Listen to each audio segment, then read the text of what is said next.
A very good morning to you. Welcome to our Bird Notes. This is Dwight Davis.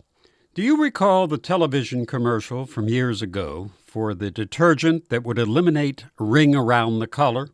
The premise of the commercial was that everyone would notice your dirty shirt collar and that you would be duly embarrassed and rush out to buy the detergent. But what about a ring around the collar that people can't see? For that discussion, we'll have to change the topic from detergent to ducks. The ring-necked duck is one of several ducks that winters in our area. The best way to identify it is by its white ring around the bill. Yes, the bird does have a ring around the neck, but it's a chestnut color and is hardly visible against the dark head and breast, as almost every field guide will be quick to point out. So why the name? I couldn't find a definitive answer, but I think it might lie in a museum somewhere.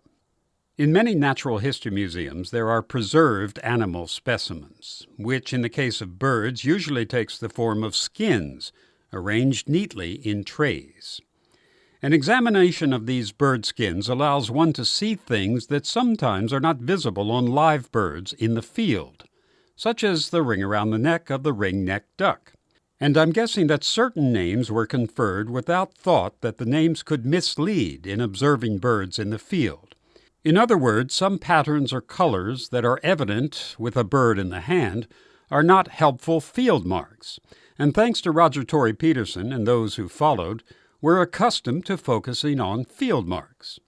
Another example, and the bird that prompted this exercise, is the red-bellied woodpecker. Yes, there's a light red wash to the belly, but how often do we see it? These woodpeckers spend most of their time clinging to tree trunks, with their rigid tail feathers supporting their upright posture, and their bellies pressed against the bark. This affords little opportunity to see if the bird lives up to its name. But again, I suspect that the red-bellied woodpecker was named by someone examining the skin of a dead bird. The red on the belly would be evident then.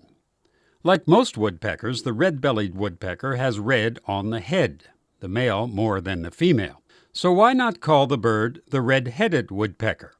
Well, that's because there already is a woodpecker with that name, with an entirely red head. All right, the red-bellied woodpecker has a distinct black and white barred pattern on its back. Why not call it, say, the ladder-backed woodpecker?